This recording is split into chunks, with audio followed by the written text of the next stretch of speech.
Christ Triumphant, June 24th, Daily Devotional by Ellen G. White. Position does not preclude the need for prayer. Let now thine ear be attentive to the prayer of thy servant, and to the prayer of thy servants, who desire to fear thy name. And prosper, I pray thee, thy servant this day, and grant him mercy in the sight of this man. Nehemiah chapter 1, verse 11. Nehemiah, the Hebrew exile, occupied a position of influence and honor in the Persian court. As cupbearer of the king, he was admitted to the royal presence, and by virtue of this intimacy and his own high abilities and tried fidelity, he became the monarch's counselor.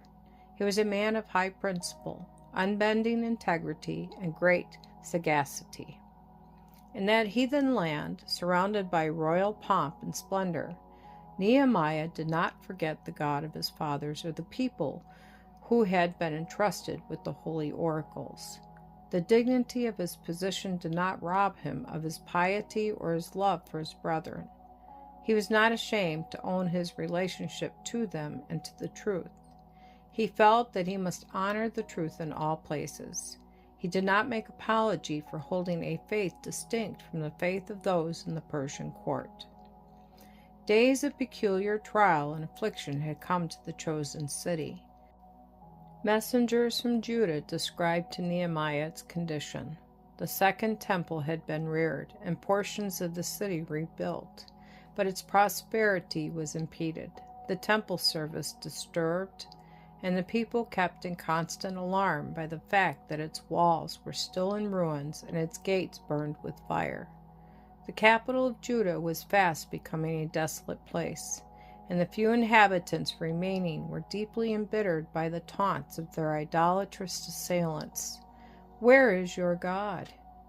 The soul of the Hebrew patriot was overwhelmed by these evil tidings. So great was his sorrow that he could not eat or drink. He wept and mourned certain days and fasted. When the first outburst of his grief was over, he turned in his affliction to the sure helper. The record says that he prayed before the God of heaven. Nehemiah chapter 1, verse 4. He unburdened his heart to God. He knew that the affliction that had come upon Israel was the result of her transgression. And with deep humiliation he came before God to ask for pardon and a renewal of the divine favor. Faithfully he makes confession of his sins and the sins of his people. Taking hold by faith of the divine promise, Nehemiah lays down at the footstool of heavenly mercy his petition that God would maintain the cause of his penitent people, restore their strength, and build up their waste places.